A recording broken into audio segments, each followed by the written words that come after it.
Spence Jr., he pretty much disrespected Terence Crawford's resume when they were at their press conference and they were doing this little game, judging each other's strips. Who has the most? What do they rate each other's power, defense, speed, ring IQ? And I think he gave Bud's resume 0.5.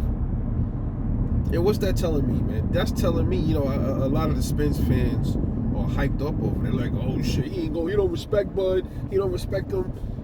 Errol Spence is all over the place with his shit, man. One minute, Terence Crawford's a great fighter. He knows it's not going to be an easy fight. And then on the other hand, he talks about Bud's resume is 0.5. So that's telling me, like, which one is it, brother?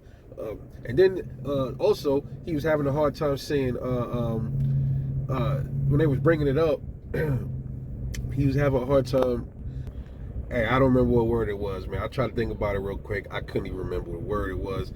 But my man was stuttering. He was glitching. He was forgetting his word and shit like that. So maybe he bumped his head or something before the press conference, because he was up there pretty much really downplaying Bud's abilities, man. Especially the resume. So if you downplaying Bud's resume, bro, then how are you great if you beat somebody that has a subpar resume? If you don't have a great resume, then you beating somebody that's on the level of Ocampo. So you putting Bud on the level of Ocampo or somebody that's not a great fighter. That's as far as I'm concerned, right? So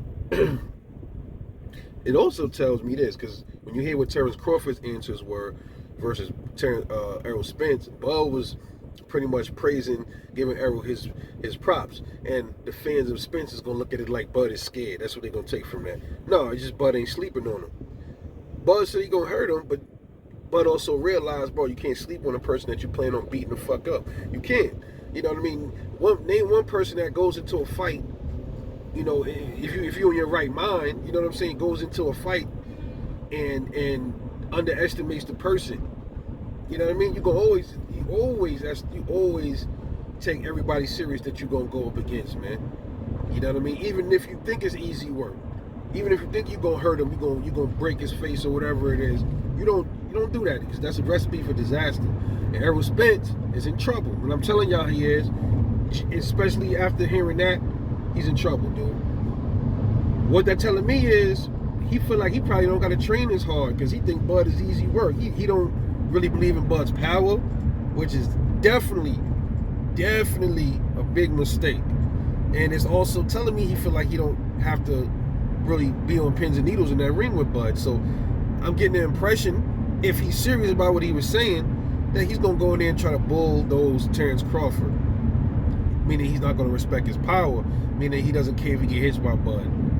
Fatal mistake. But that's what happens sometimes when you get in the car wreck and knock some screws loose and you can't really think straight. The brother's still here, which is a good thing. But I'm telling y'all, I told y'all this years ago. That accident knocked some screws loose in this boy's head, bro. And Bud's gonna knock the rest of them loose. Let me know what y'all think about that, man. About him 0.5 in Bud's resume. Stay tuned.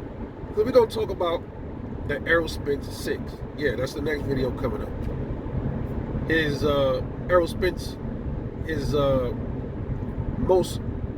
most famous, I don't want to say famous, his most notable opponents is 6 dudes.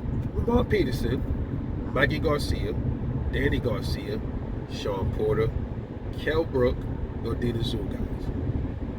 Let's talk about them in the next one. It's Red Black Boxing. Catch y'all later. I'm out.